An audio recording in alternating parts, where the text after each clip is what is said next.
He couldn't read until he was 12. Teachers called him stupid. Classmates mocked him. Even his own father said he'd never amount to anything. Today, Richard Branson is worth over $3 billion and has built more than 400 companies. But this isn't a story about dyslexia. It's about something far more powerful. Imagine being told your entire childhood that your brain doesn't work right, that you're broken, that you'll never succeed because you can't do what normal people can do. Most people would internalize that message, would spend their lives trying to fix themselves, trying to become normal. Richard Branson did the opposite. He looked at his dyslexia, the thing everyone said was his greatest weakness, and asked a question that would change everything. What if this isn't a flaw? What if this is actually my advantage? That single shift in perspective turned a high school dropout with severe learning disabilities into one of the most successful entrepreneurs in history. But here's what makes this story truly remarkable.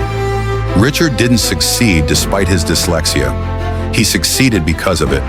His broken brain forced him to think differently, to solve problems creatively, to build businesses in ways nobody else imagined. The same pattern shows up across his entire life. Every rejection, every limitation, everything society said was wrong with him, he transformed into rocket fuel. This is the untold story of how Richard Branson built Virgin Group not by fixing his flaws, but by weaponizing them. How he turned every disadvantage into an unfair advantage. How he proved that what the world calls weakness might actually be your greatest strength. Stay with me for the next 30 minutes, because Richard's journey will challenge everything you think you know about success, ability, and what it means to be enough.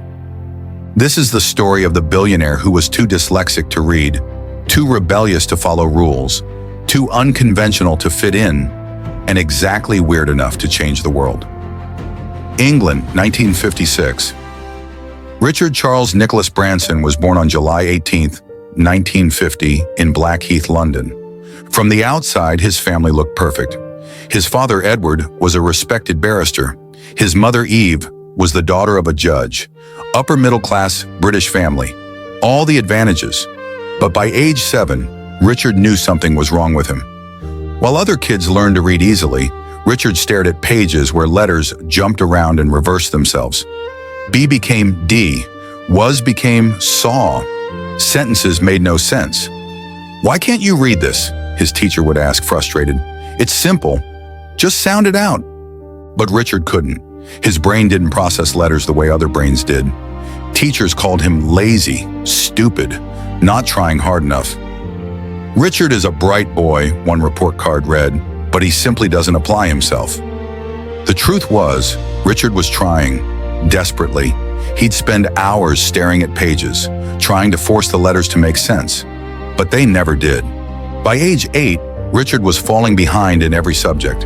Not because he wasn't smart, but because the entire education system was built for brains that worked differently than his. His parents took him to specialists. The diagnosis, severe dyslexia, combined with what we'd now call ADHD. "He'll struggle his whole life," one doctor told Richard's parents. "You should prepare for limited opportunities." But Richard's mother, Eve Branson, refused to accept that verdict. The mother who saw differently, Eve Branson was extraordinary. While most 1950s British mothers focused on manners and conformity, Eve pushed her children toward adventure and independence. When Richard was 4, Eve dropped him off 3 miles from home and told him to find his way back, alone. He got lost, cried, but eventually made it. "I'm teaching you to be resourceful," Eve said. "The world isn't going to hand you anything. You need to figure things out." When Richard came home crying about teachers calling him stupid, Eve sat him down. "Richard, listen to me. Your brain works differently, not worse, differently, and that's going to be your secret weapon." "How is being stupid a weapon?" "You're not stupid, you're creative. You see solutions other people miss. While everyone else reads books and follows rules, you're going to have to figure out your own path. And that path is going to take you places those rule followers never reach." Richard didn't believe her. How could being unable to read be an advantage? But Eve planted a seed that would take years to grow. Maybe his difference wasn't a deficit, maybe it was a design feature. School, a prison for different minds. Richard attended Skatecliff School, a private boarding school. It was a disaster. He couldn't keep up academically, couldn't sit still in class, couldn't follow the rigid rules that defined British private education. He was beaten regularly. This was the 1950s, when corporal punishment was standard. Teachers would cane him for failing tests, for fidgeting, for not following instructions. "Why can't you just be normal?" the headmaster shouted after one beating. That question haunted Richard. Why couldn't he be normal? What was wrong with him? He was bullied mercilessly by other students. Branson the moron, they called him. Too stupid to read. Richard developed a stutter from the stress. The same lips that would one day negotiate billion-dollar deals could barely form sentences without getting stuck. Most kids in Richard's position would have broken, would have internalized the message that they were defective. But Richard had two things that saved him. First, his mother's voice in his head. "You're different, not defective." Second, a burning rage against the system that said he didn't matter. That combination, self-belief mixed with rebellious anger, would become Richard Branson's signature. The first business. At 16, Richard was at Stowe School, still struggling academically, still being told he'd never amount to anything. But something was different now. Richard had stopped trying to be normal, stopped trying to fit into a system designed for different brains. Instead, he started asking, "What can I do that others can't?" He noticed something. Everyone at school complained about how boring and disconnected the school magazine was. It was full of school news nobody cared about. Richard had an idea. What if he created a magazine for students, about topics they actually cared about? Music, culture, politics, rebellion. He called it Student. Richard couldn't write well because of his dyslexia, but he could do something else. He could talk to people, could charm them, could convince them to contribute. He got famous authors to write for free, got musicians to give interviews, got advertisers to pay for space, all while being functionally illiterate. The first issue of Student magazine sold 50,000 copies. Richard was 16 years old. His headmaster called him into the office. "Branson, you're spending too much time on this magazine nonsense. You need to focus on your studies." "With all due respect, sir, this magazine is already more successful than anything I could achieve by passing your exams." The headmaster's face turned red. "You're going to fail at life, Branson. Mark my words." Richard smiled. "Maybe, but at least I'll fail doing something interesting." That moment was crucial.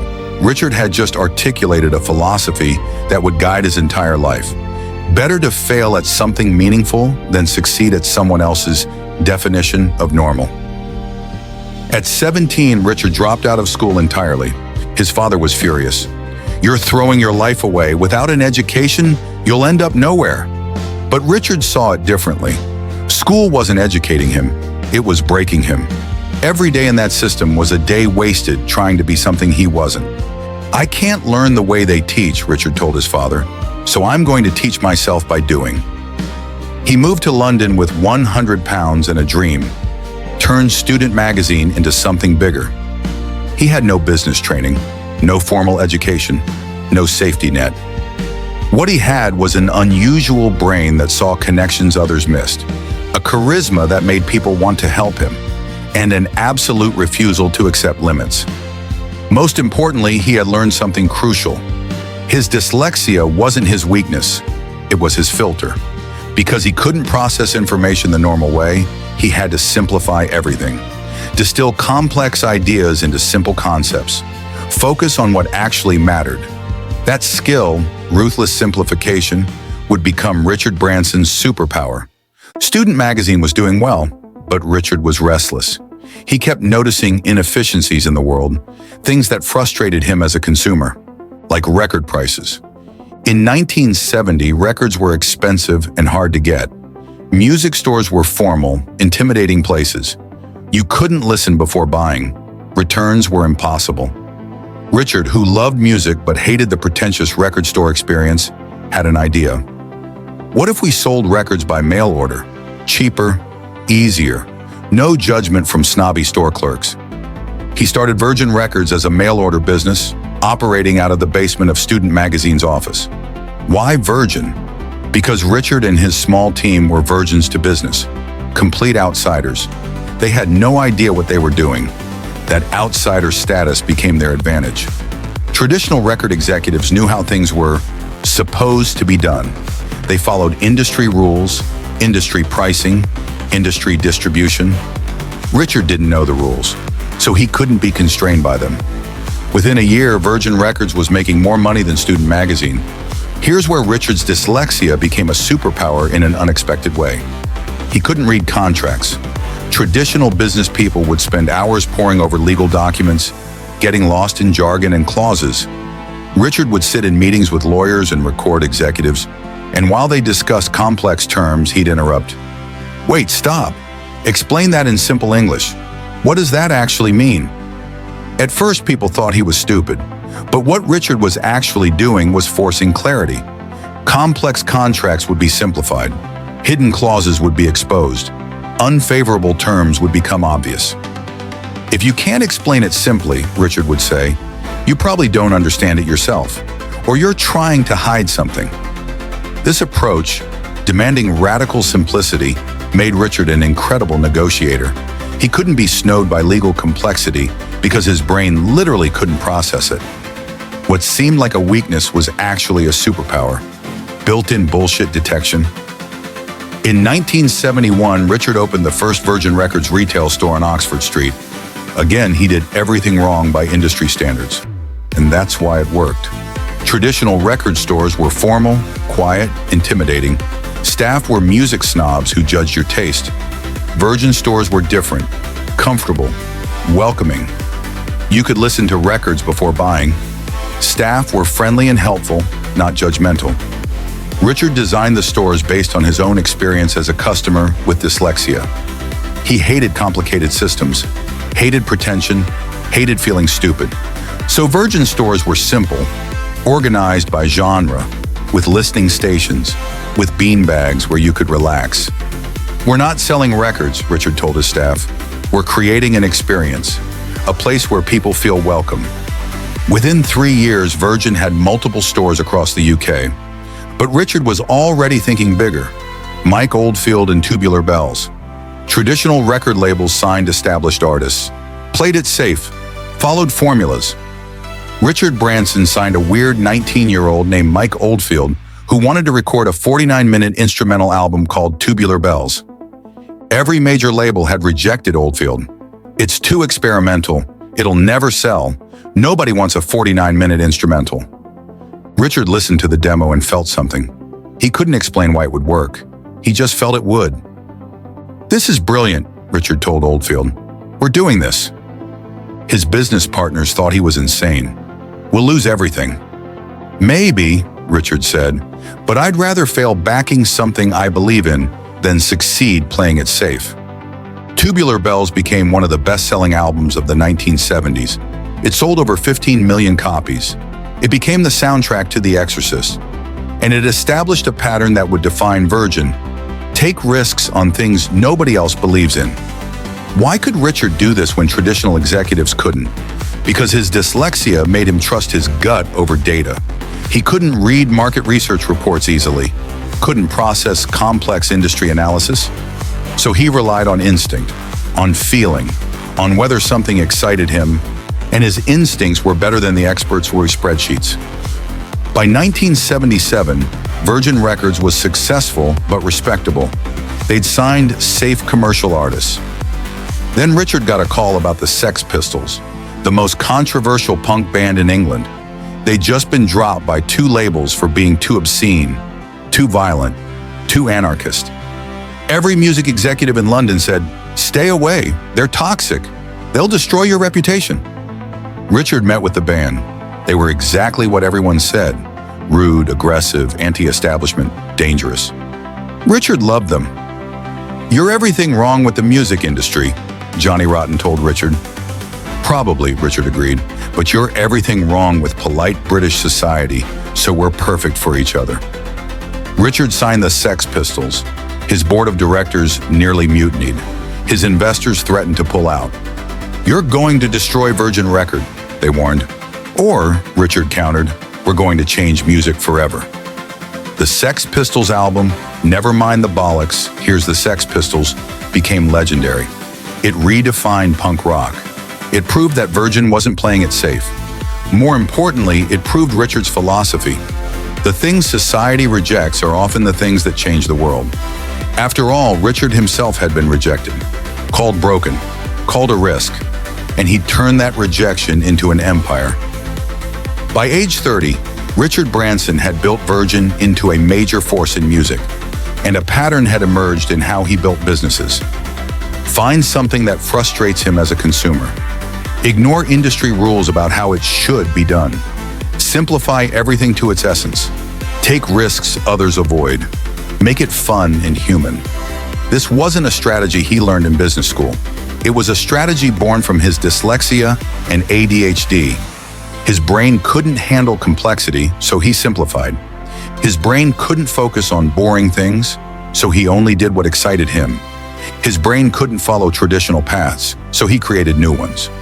What the world called flaws were actually Richard's competitive advantages. But Richard was about to test these principles in the most audacious way possible. He was going to start an airline. In 1984, Richard got a call from Randolph Fields, an American lawyer who'd been trying to start a transatlantic airline. "I need capital," Fields said. "Want to back an airline?"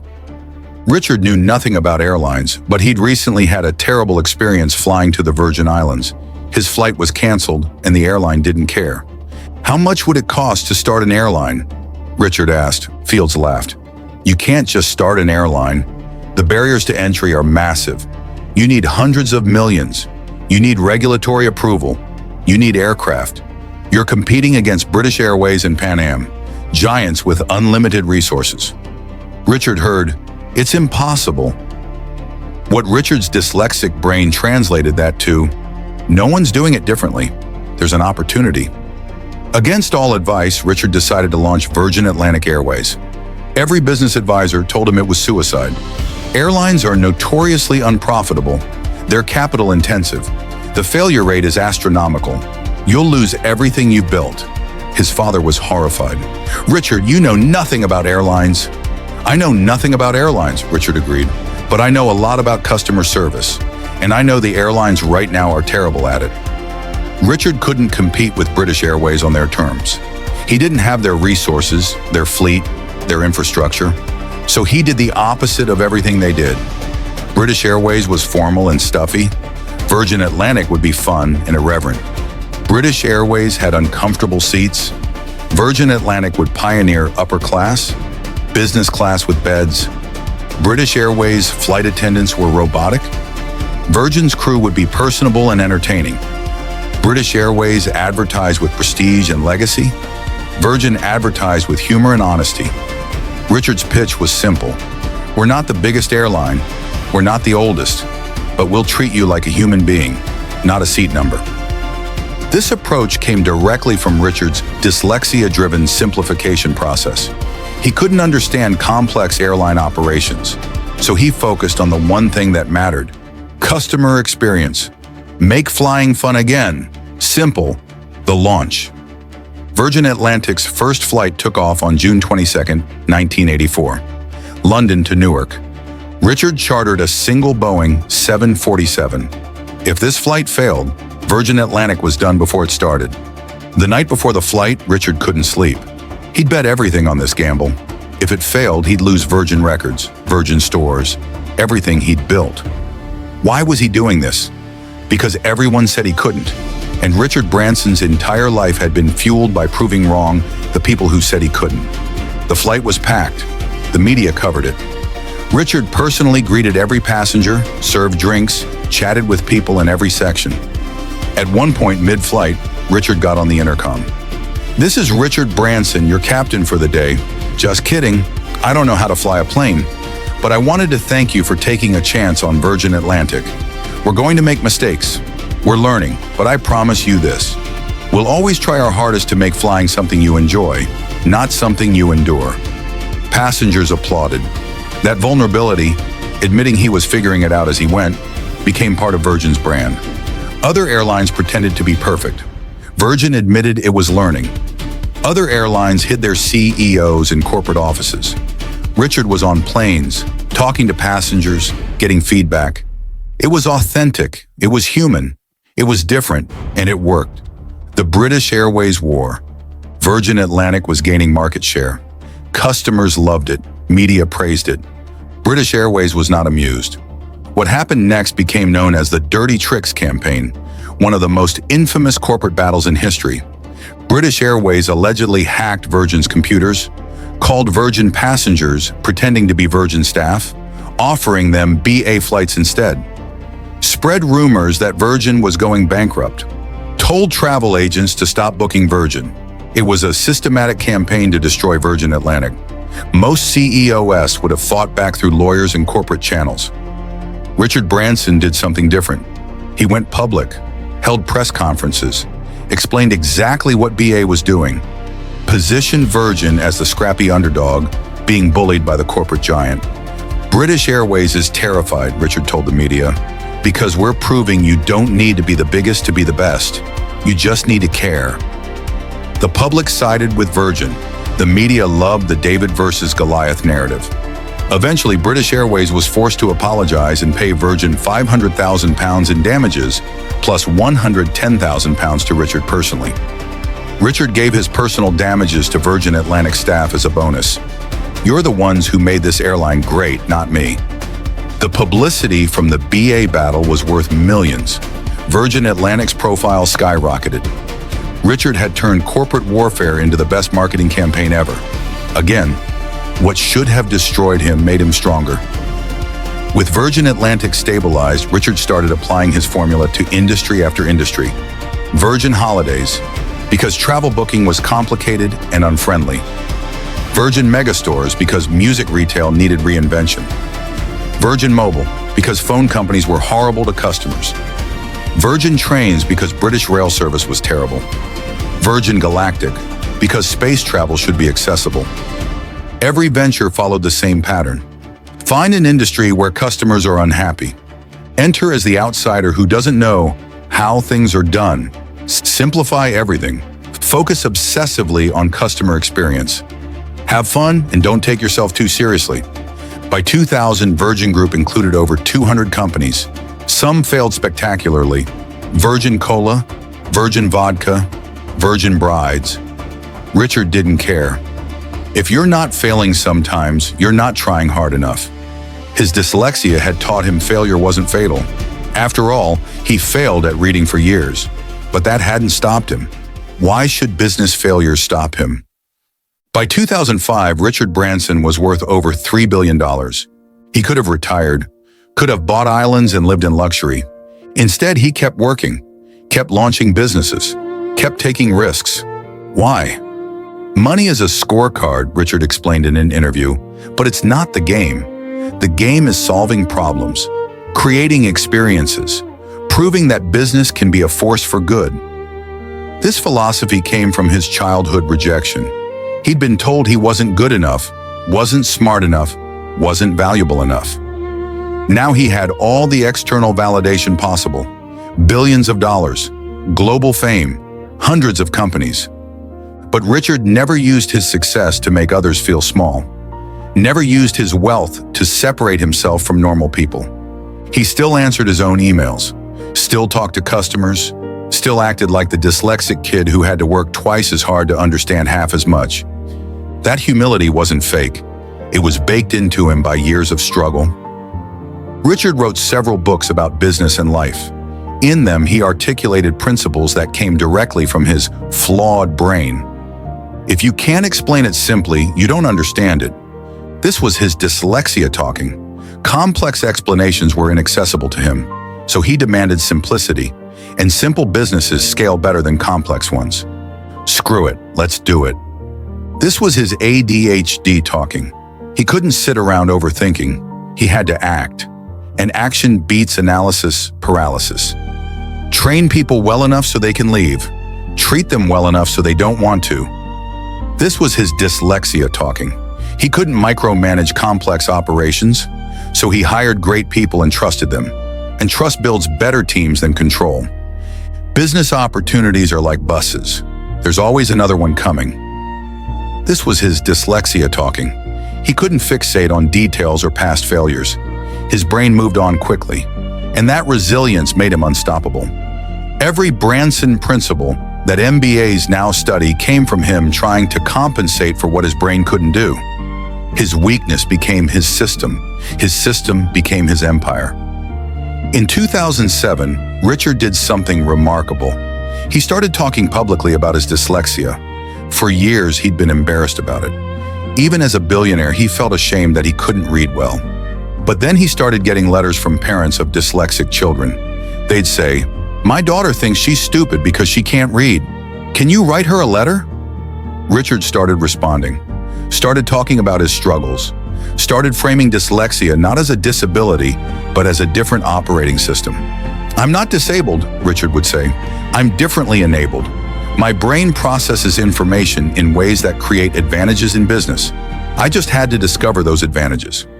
He became an advocate for dyslexic children, started a foundation, funded research, spoke at schools. "I want every dyslexic kid to know," Richard said, "that your brain isn't broken. It's just calibrated for different work. Find that work and you'll be unstoppable." This advocacy brought Richard more personal satisfaction than any business success, because he was saving kids from the pain he'd endured. He was telling them the message he'd needed to hear. You're not flawed, you're just different, and different is where greatness lives. Here's something wild about Richard Branson.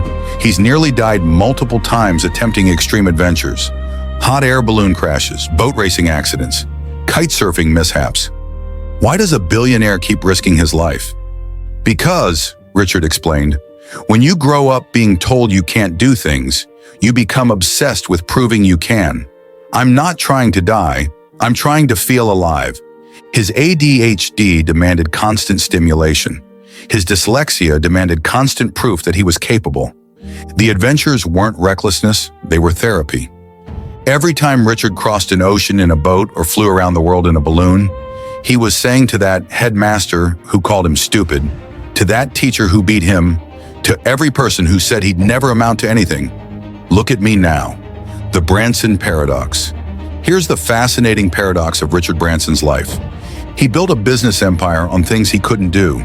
He couldn't read well, so he built businesses based on simplicity and customer experience, not complex operations. He couldn't sit still, so he built a diversified portfolio of businesses instead of focusing on one. He couldn't follow rules, so he disrupted every industry he entered. He couldn't fit into normal society, so he created his own society across 400 companies. What if Richard hadn't been dyslexic? What if he'd excelled at traditional education? He probably would have become a lawyer like his father, would have followed a conventional path, made good money, had a fine life, and the world would have never gotten Virgin Records, Virgin Atlantic, or any of the innovations Virgin created. Richard Branson's flaws weren't obstacles to overcome. They were the source code of his genius, the 3 keys. Richard's journey teaches us 3 profound lessons. Key 1, your disadvantages define your advantages. What you struggle with forces you to develop compensatory skills. Richard's inability to read complex documents made him a master of simplification. His inability to sit still made him a master of delegation. Your weakness isn't separate from your strength, it creates your strength. Key 2, society's rules were written by people who think differently than you. The education system, corporate ladders, traditional success markers, they were all designed by and for certain types of brains. If those systems don't work for you, don't assume you're broken. Assume the systems are incomplete. Create your own game. Set your own rules. Key 3, rejection is redirection. Every time Richard was rejected, by schools, by industries, by competitors, he used it as fuel to create something new. Rejection wasn't a stop sign, it was a compass pointing toward underserved opportunities. When someone says no, they're really saying not this way. Your job is to find another way. The message: Richard Branson is now 74 years old. He's worth approximately $3 billion. He's built over 400 companies. He's employed hundreds of thousands of people. He's changed multiple industries. And he still can't read well. His dyslexia didn't go away. His ADHD didn't disappear. The things that made him different as a child still make him different as a billionaire. The difference is, he stopped trying to fix himself and started leveraging himself. Your greatest weakness, developed to its fullest potential, becomes your greatest strength, Richard once said. He's living proof. For you, maybe you have dyslexia like Richard, maybe you don't, but we all have something we've been told is wrong with us. Some way we don't fit the mold. Some characteristic society says is a flaw. What if it's not a flaw? What if it's your differentiator? What if the thing that makes you struggle in traditional systems is exactly what will make you thrive in the system you create? Richard Branson couldn't read, so he built businesses where reading complex documents wasn't necessary, where gut instinct and customer empathy mattered more. What can't you do, and what might that force you to do instead? The things you struggle with aren't obstacles to success. They're navigation tools pointing you toward your unique path. The final truth. In 2013, Richard was asked, if you could go back and cure your dyslexia, would you? He didn't hesitate. Absolutely not. Dyslexia made me who I am. It forced me to think creatively. It taught me to delegate. It made me focus on what mattered. Without dyslexia, I'd just be another businessman. With it, I became Richard Branson. That answer contains everything. Richard doesn't see his success as happening despite his flaws. He sees it as happening because of them. And that shift in perspective from despite to because changes everything. Your flaws aren't what you need to overcome to succeed. Your flaws are what will make your success unique. Stop fixing yourself. Start leveraging yourself. Richard Branson did, and it made him a billionaire. More importantly, it made him free. Richard Branson proves that the world's greatest success stories often come from the people who were told they couldn't succeed. The dropouts, the misfits, the ones who couldn't fit into neat boxes. Because when you can't follow the traditional path, you have to create a new one. And new paths are where revolutions begin. Subscribe to Ever After Lessons for more true stories, proving that your so-called flaws might be your superpowers in disguise. Your difference isn't your limitation, it's your liberation. Moral lessons. Your disadvantages can become your greatest advantages. What makes you different makes you valuable. Society's rules were written for different brains. Create your own rules. Rejection is redirection to your unique path. Simplicity is sophistication. Forced simplicity is a superpower. Authenticity and vulnerability build stronger brands than perfection. Success isn't about fitting in, it's about standing out. Your flaws force you to develop compensatory skills that become strengths.